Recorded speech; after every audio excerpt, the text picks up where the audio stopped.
요한복음 21장 15절에서 18절까지 내가 나를 사랑하느냐 이런 말씀을 전하려고 합니다. 그 전도서에 보면 이런 말씀이 있습니다. 전도서 7장 29절인데요.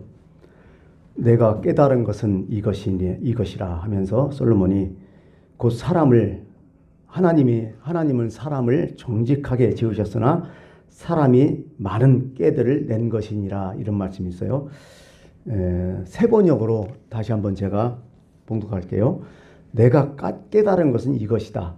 하나님은 우리 사람을 평범하고 단순하게 만드셨지만은 우리가 우리 자신을 복잡하게 만들어 버렸다는 것이라. 이 느낌이 오죠? 하나님은 사람을 단순하게 만드셨는데 사람들이 자기 스스로 복잡하게 모든 일을 만들어 간다. 이런 얘기를 하고 있어요.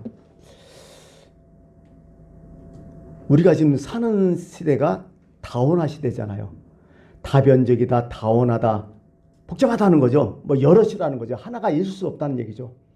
가치 기준도 여럿이고 목표도 여럿이고 자기 생각도 여럿이고 원인도 여러 가지다. 이게 뭐가 뭔지 정말 엉키고 설키고 복잡하다. 문제가 그렇게 많아요. 뭐 내 개인 문제뿐만 아니라 경제, 정치, 교육, 국제, 사회, 가정, 심리적인 문제들 뭐 엄청나게 많아요.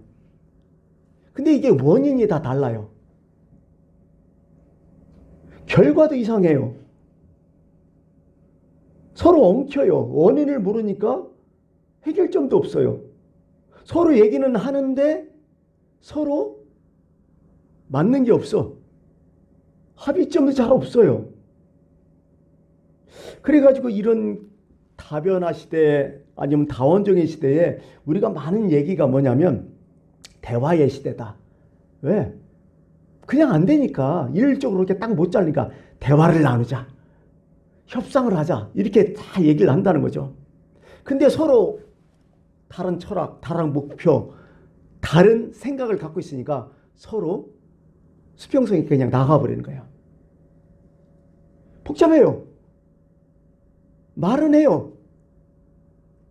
자기 주장이 있어요. 근데 갈등은 갈등대로 계속 쌓여가는 거라는 거죠. 오늘 우리의 모습이라는 거죠. 우리 인간 삶의 모습이고. 여러분들이 그걸 많이 느끼고 있잖아, 지금도요. 근데 성경은 뭐라고 얘기하냐? 아까 얘기했듯이 성경은 단순하다는 거예요. 다원적이고 이론적이고 다변이 아니라 일변적이라. 오직 하나의 목적만 있다. 그 목적에 오직 하나다. 정확하게 얘기해서 하나님 외에 인간의 목적은 없다. 이렇게 얘기해버려요. 진리가 하나이잖아요. 바로 그 진리. 진리가 여러 개면 이건 뭐 진리가 아니잖아요. 진리도 딱 하나라는 거죠. 예수님이 그런 말씀하셨어요. 마태복음 6장 24절에 한 사람이 두 주인을 섬기지 못할 것이니 혹 이를 미워하고 저를 사랑하거나 혹 이를 중히 여기고 저를 경히 여김이라. 너희가 하나님과 재물을 겸하여 섬기지 못하니라. 두 가지는 안 된다는 거예요. 하나님. 오직 하나라는 거예요. 만약에 목적이 오직 하나님인데 그 목적에 다른 목적이 또 있다면 그건 우상이라는 거죠. 나의 목적이 하나님이라 하면서 목적이 또 재물이라든지 명예라든지 뭐 자기의 원하는 그 목적이 있다면 그건 안 된다는 거예요. 그래서 성경은 계속 이렇게 얘기해요. 땅에 있는 지체를 죽이라고. 세속과 육체의 욕망을 죽이라는 얘기죠. 그러면서 마지막에 뭐예요? 탐심은 우상 숭배라는 거야. 우상이라는 거예요. 하나님 위에 내 인생의 목적을 둔다면 그건 우상 숭배일 수밖에 없다는 거예요. 성경의 얘기예요. 물론 하나님의 영광이 목적이지만 방법은 여러 가지겠죠. 그러나 목적은 하나라는 거죠. 그래서 사도 바울은 노골적으로 얘기해요. 고린도 10장 30절 너희가 먹든지 마시되 무엇을 하든지 하여간 너희 삶의 모든 삶이 뭐냐 다 하나님 영광을 예하는 거예요. 예를 들면 이런 거죠. 종교개혁자 여러분 깔병을 아실 거예요. 깔병이 결혼을 했어요. 결혼했던 언제 했냐면 자신이 이제 피했을 때, 종교 개혁을 일으켜 갖고 이제 피해서 도망칠 때 결혼을 해요. 친구가 찾아와요. 자나 왜 결혼을 하려고 하느냐? 그랬더니 이렇게 물어요. 이렇게 물으니까 대답하기를 간단해요.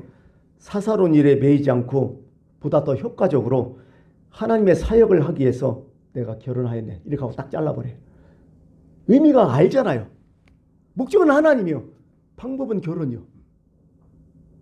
이런 식으로 그는 그 삶을 살았다는 거죠. 그게 단순하게 산 거야. 화사 이 세계를 이끌고 가고 위대한 사람들은 참 생각이 단순해요. 뚜렷해요. 복잡하지 않아요. 그러나 성경은 길도 하나라는 거야. 그 길도. 여러분 잘 아세요. 내가 길이요 진리요 생명이라고 주님이 말씀하셨잖아요. 여러 가지 길이 아니라 오직 그 길이라는 거예요. 더 웨이. 오직 예수님만이 유일한 길이라는 거야. 하나님 영광을 이루려는 목적이. 그러니까 예수님도 그렇게 하잖아요. 나를 잘 믿는 것이 하나님의 영광을 위해서 최고다는 거예요. 나를 잘 믿는 것이 하나님의 영광이라는 거예요.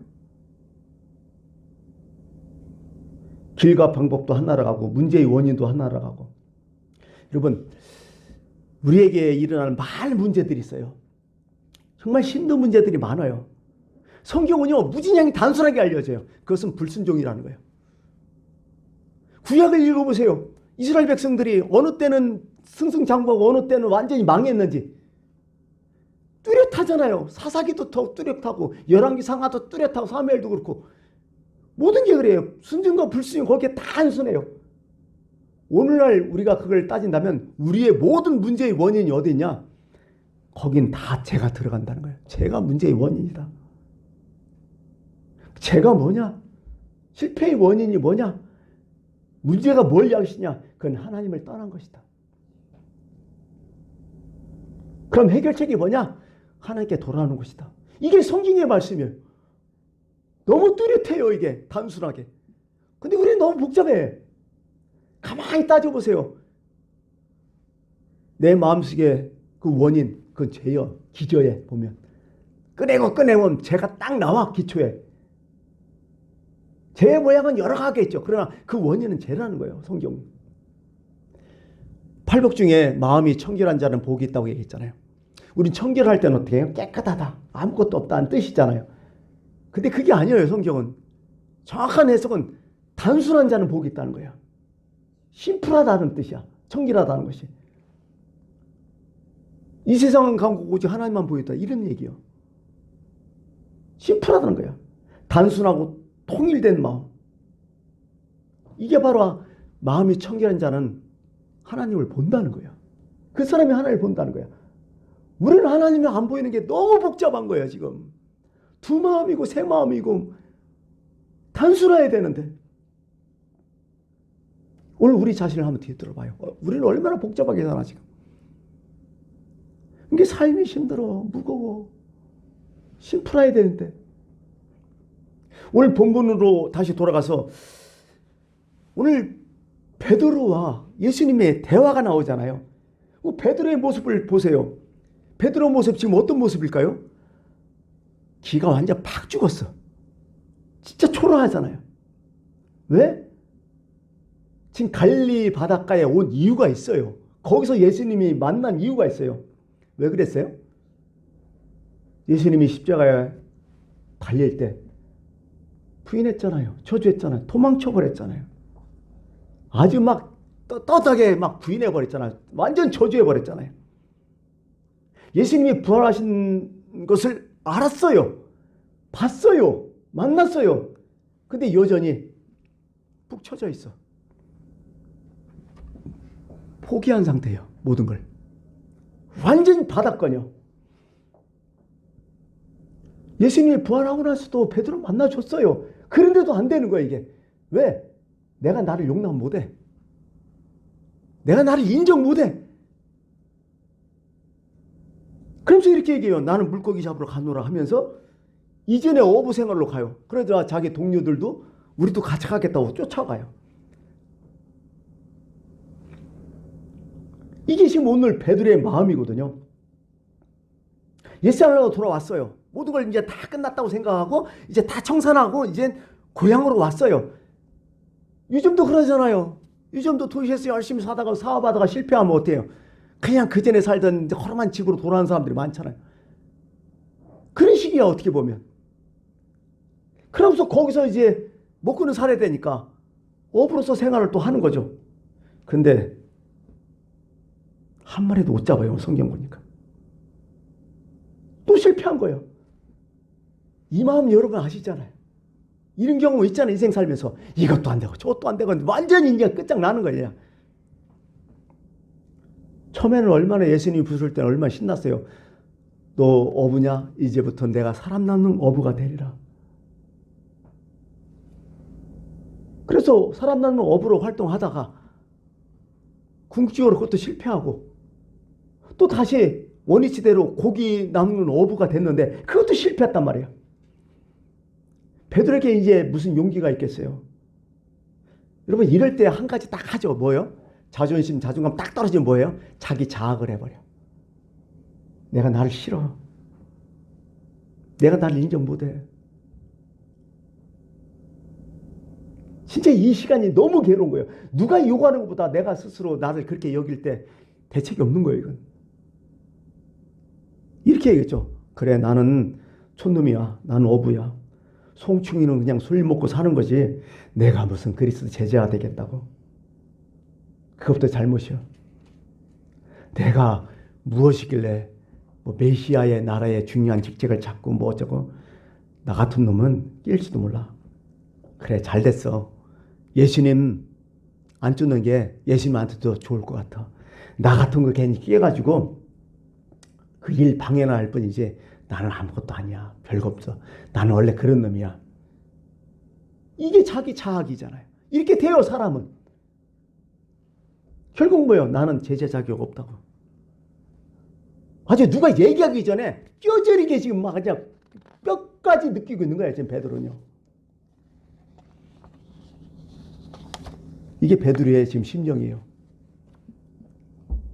근데 하나님은 다른 시각으로 보시죠. 이런데 자기 자신의 참된 모습을 봤을 때 하나님 그때 움직이는 거 아세요? 이렇게 비참한 자기의 현실을 인정하고 자기가 그렇게 있을 때 하나님은 다르게 보는 거야. 예수님이 베드로를 찾아오시잖아요. 참 기가 막힌 포인트예요. 그날따라 왜 한 마리도 못 잡을 때 그때 포인트 딱 잡고 예수님 다 아신 거죠. 그 마음, 그 시기라는 거. 그러면서 예수님이 어떻게 부르세요? 베드로야 했을까요? 아니죠. 느닷없이 뭐예요? 시몬의 아들, 요한의 아들 시몬아 딱 불러버려요. 베드로의 전 이름이죠. 원래 이름이죠. 베드로라는 이름은 이제 없어요. 예수님도 그렇게 불러요. 너 시몬이지 않느냐 이제. 베드로의 진짜 그 속마음을 다 아셨어. 그 상태를 다 아시고 시몬 딱 부르는 거야. 지적을 딱 해버린 거야. 여기서 생각하니까요. 성경에 그런 말 있지만 내가 약할 그때 가장 강했다고 사도 바울이 고백해요.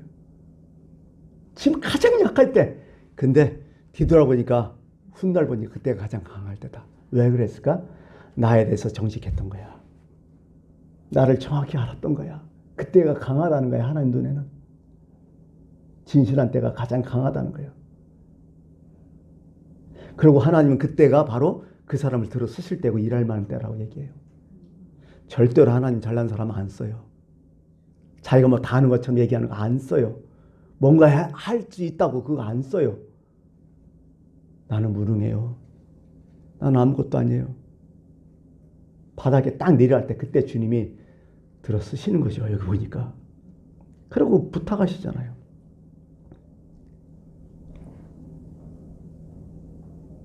오늘 예수님과 베드로의 대화를 딱 보면서 생각할 것이 있어요. 원래 베드로는 추삭거리기 좋아했잖아. 먼저 나서고 먼저 막 떠들어대고 다 부인한대지만 자기는 뭐예요? 절대로 부인하지 않는다. 한술 더 뜨죠. 항상 나는 주님을 위해서 죽겠다고. 내가 죽을지언정. 이런 베드로죠. 근데 오늘은 완전 달라요, 베드로가. 그런 마음 전혀 없고 완전 끝나버려요, 그냥.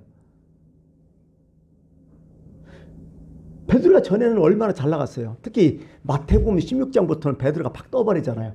16장에 뭐 나오죠?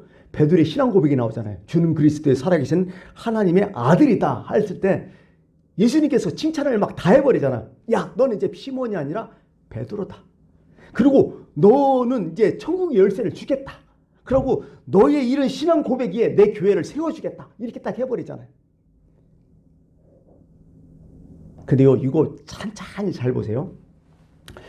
그래, 베드로는 신앙 고백을 잘했는데 베드로가 잘나서, 베드로가 정말 똑똑하고 베드로가 인격이 그렇게 돼서 신앙이 좋아서 이렇게 고백했나요? 성경을 잘 읽어보면 그게 아니에요.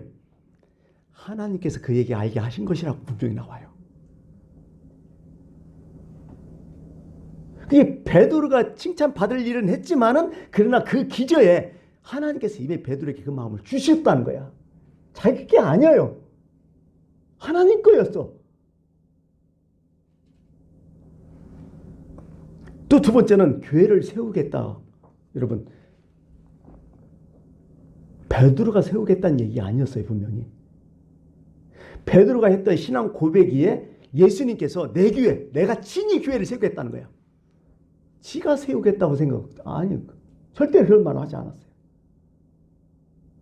하나님이 하나님 일을 하신다는 거예요. 이 성경은 그렇게 얘기해요. 네가 신앙 고백했느냐? 그것은 하나님께서 주신 마음이었다. 네가 하나님의 사역을 하느냐? 그건 하나님이 주신 힘으로 한 것이다. 이 얘기예요, 지금 성경이. 이걸 못 느끼는 거야, 우리 인간은. 지가 다 한 줄 알아.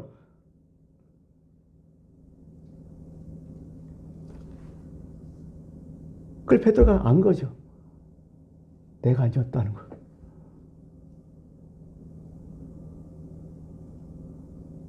그래서 예수님께서 베드로에 찾아서 말씀을 하시잖아요. 완전 바닥에 있는 베드로에게 딱 한마디, 딱 질문이 하나잖아요. 뭐라고요? 네가 나를 사랑하느냐?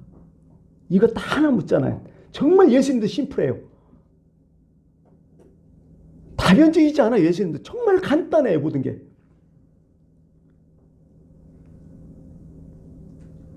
그래서 베드로가 얘기하잖아요. 주님, 내가 주님을 사랑합니다 했더니 뭐라게? 내 양을 치라. 내 양을 먹이라. 이렇게 계속 하시잖아요. 교만하여 장담할 때는요, 아무것도 맡기지 않았어요. 근데 자기가 가장 진실할 때, 자기를 알 때, 그때 주님이 맡기잖아요, 지금. 지금 맡길 형편이에요, 베드로에게? 아니잖아요. 그래도 맡기잖아요. 자기를 알고, 자기 진심을 알고, 자기의 나약한 모습을 알고, 나로서는 아무것도 아니다, 아무것도 할 수 없다고 철저하게 자기 스스로 다 느낄 때, 주님이 그때 오셔서 그때 맡겨주잖아요. 사도 바울이 이걸 너무 많이 경험했잖아요, 그들. 고린도후서 12장 9절에 10절, 나에게 이르시되 내 은혜가 내게 족하도다. 이는 내 능력이 약한 데서 온전하여짐이라. 그러므로 내가 그리스도를 위하여 약한 것들과 능력과 궁핍과 박해와 공고를 기뻐한다. 그게 그전에는 너무 싫었어. 너무 힘들었어. 근데 그걸 오히려 지금 내 기뻐한다는 거. 왜? 내가 약한 그때 강했던 것을 깨달으니까, 아, 그랬었구나. 아마 베드로도 이걸 깨달았을 것 같아요. 약한 때에 내가 가장 강하구나. 그리스도의 능력이 거기서 시작하는구나. 이렇게 해서 베드로에게 다시 회복을 시켜주는 거죠. 근데 이것으로 끝이 아니죠. 단 하나의 조건이 있어요. 아까 얘기했죠. 그 조건이 뭐예요? 사랑이에요. 네가 나를 사랑하냐? 이게 단 하나의 조건이요. 그거면 된다는 거예요. 네가 나를 사랑한다면 그건 된다는 거예요. 그거면 된다. 간단하는 거예요. 여러분, 우리 이거에 대해서 설교도 많이 듣고 많이 알잖아요. 이게 같은 사랑이 아니라는 거. 그죠? 예수님은 뭐라고 해요? 네가 나를 사랑하냐 할 때는 아가페 사랑을 물었다는 거. 성경에서 나온 하나님의 사랑, 예수님의 사랑, 심지어는요, 서로 사랑하라. 그것도 다 아가페로 써 있어요. 아가페. 아가페는 정확하게 뭐예요?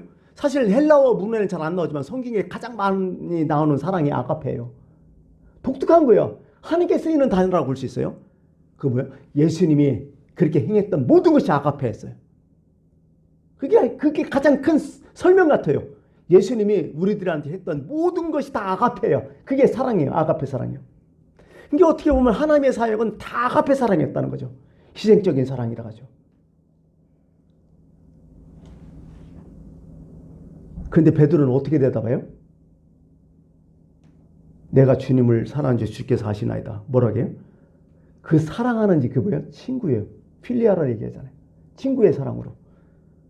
주님은 아가페로 물었는데 자기는 뭐예요? 나 친구 정도로만 사랑합니다. 자기 자신을 알았던 거야. 난 아가페 도저히 못한다는 거. 베드로가 완전 이상하잖아요. 전하고 전혀 완전 다른. 아가페로 사랑하냐 했더니 그전 같으면 어떻게 아가페로 사랑합니다. 그러나 플러스 알페 시켰어. 아가페보다 더 사랑합니다. 근데 베드로는 아니잖아요. 최대한 내가 주님 사랑한다면 내가 필리아 정도의 사랑은 할 수 있습니다. 친구의 사랑 정도는 할 수 있습니다. 그러면서 또 주님 또 물잖아요. 아가페를 또 물어요. 그래서 베드로가 뭐예요? 똑같이 필리아 사랑으로 대답해요. 근데 주님의 마지막 세 번째 질문이 좀 달랐죠. 뭐라게 이제? 베드로야, 네가 나를 사랑하냐? 그때는 뭐예요? 필리아 사랑으로 다시 물어요. 그럼 너 친구의 사랑으로 나를 사랑하냐 이거예요. 저는요, 이때 베드로가 무진장한 고민과 엄청난 생각이 있었을 것 같아요. 왜? 자기가 전까지 하잖아요. 예수님께 한 짓이 있잖아요. 예수님께서 그런 말씀 하셨잖아요. 그거 생각났을 것 같아요. 요한복음 15장 12에서 14절 이렇게 해서 내 계명은 곧 내가 너희를 사랑같이 너희도 서로 사랑하라. 여기에서 사랑하라는 이제 아가페 했죠. 근데 사랑하 이것이나 사람이 친구를 위하여 자기 목숨을 버리면 이보다 더 큰 사랑이 없나니 너희는 내가 명하는 대로 행하면 곧 나의 친구라. 친구의 사랑도 그래요. 친구를 해서 자기 목숨을 버리면 여기에 탁 켰을 것 같아요. 친구의 사랑을 하느냐 물었을 때 엄청나게 고민됐을 것 같아요. 왜? 알잖아요. 베드로가 어떻게 했는지. 베드로가 아마 금방은 대답 못했을 것 같아요. 머뭇머뭇하면서 마지막에 이렇게 대답했겠죠. 주님은 모든 것을 아십니다. 얼마나 진솔해요. 내가 주님을 친구를 사랑할 정도로 사랑하고 있다는 것을 주님께서 이것만 알아주시면 고맙겠습니다. 이렇게 대답하는 거예요. 무거운 물음이었고 정말 신중한 대답이었어요. 그러자 예수님께 뭐라고 해요? 괜찮다. 그것도 좋다. 내 양을 먹이라. 이렇게 하셨던 거죠. 이제 결론을 맺어야 될 것 같아요. 성경에서 예수님이 가장 강조하셨던 것이 단어 한 자가 뭐예요? 뭘 제일 많이 강조했어요? 예수님께서? 사랑이었어요. 하나님 표현할 때 가장 표현할 수 있는 단어가 뭐라겠죠? 하나님은 사랑이시라. 하나님과 사랑 같다. 이런 얘기야. 예수님도 사랑을 제일 많이 강조했어요. 오늘도 베드로에게 마지막에 질문하잖아요. 사랑 하나 딱 질문하잖아요. 가장 큰 사랑이 뭐냐? 그건 하나님 사랑이고 두 번째도 똑같은데 이웃 사랑이다. 유대인들이 예수님을 안 믿었잖아요. 왜 예수님을 안 믿었다고 얘기했을까? 예수님이? 성경에 정확히 나와요. 요한복음 5장 40절. 다만 하나님을 사랑하는 것이 너희 속에 없음을 알았노라. 사랑 없기 때문에 나를 안 믿는다는 거예요. 그 사랑 하나라는 거예요. 지금 오늘도 우리가 신앙생활하는 것이 그 사랑 하나요. 예수님께 네가 나를 얼마나 사랑하냐. 이거 하나요. 다른 거 없어요. 지금 뭘 이유를 대고 뭘 하지만은요. 딱 하나요. 정말 나 사랑하느냐? 이거 딱이라는 게 딱 하나. 뭐 어쩌고 뭐 우리는 막 복잡하잖아. 다원적이잖아요. 다변적이잖아. 막 별 얘기 다 하잖아. 근데요, 딱 뒤져보면 하나님 사랑이 없는 거예요. 이거라는 거예요. 성경은 오늘도. 말은 기가 막히게 잘하죠. 논리는 있죠. 합리성은 있죠. 그러나 하나님은 아셔요. 네가 나를 사랑하느냐? 나를 사랑하는 것은, 나를 그렇게 따르지 않는 것은 너희 속에 하나님을 사랑하는 것이 없노라. 지난날의 실패의 원인도 어떻게 보면 사랑일 수가 있어요. 사랑이 없었기 때문에. 실패의 원인을 우리는 뭐 나약한 성격이라든지 의지적 결단이라든지 사회적 여건이라든지 뭐 어쩌고 저쩌고 막 다 돌리지만은요, 성경은 딱 얘기해요. 사랑이라고. 원인도 사랑이라고. 그게 성경은 단순해요. 사랑하면 뭐라고요? 이렇게 얘기해요. 남을 사랑한 자는 율법을 다 이루었다고. 사랑한 사람 율법을 완성했다. 여기서 율법은 성경을 얘기해요. 성경 다 완성한 사람이라고. 얼마나 심플하고 얼마나 간단해요. 사랑의 결핍이 있을 때 거기서 문제가 생긴다는 거예요.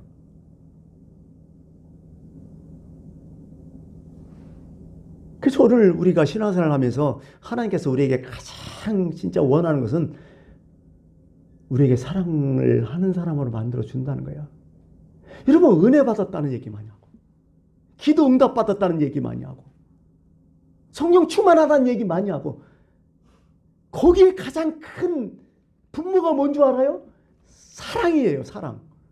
사랑이 넘쳐나는 거야. 만약에 사랑이 없고 그거 받았다면 그건 다 가짜야. 사랑장 아시잖아요. 고린도전서 13장. 사랑이 없으면 아무것도 아니라고. 그게 그 뜻이에요. 그래서 오늘 예수님은 베드로에게 딱 한 가지만 묻는 거야. 찜플하게. 네가 나를 사랑하느냐? 배든지 필요하든지 괜찮다. 그냥 그거 사랑하면 내 양을 먹이라. 내 양을 치라. 그걸 끝나요.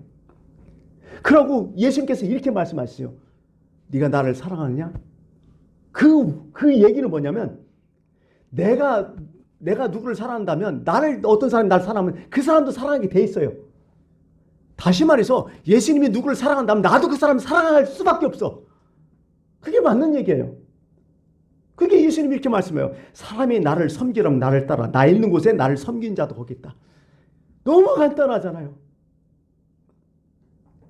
요한계시록 마지막 장 첫 번째 교회, 에베소 교회에 대한 얘기가 나오잖아요. 에베소 교회 너무 잘했어요.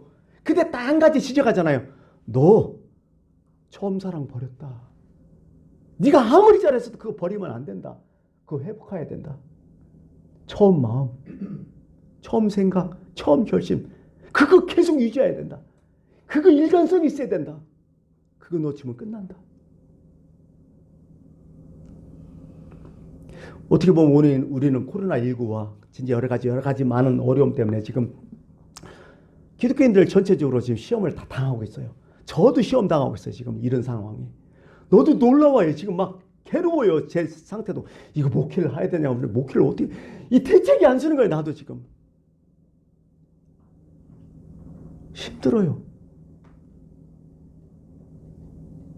어떻게 우리 모두 시험 당하고 있어요.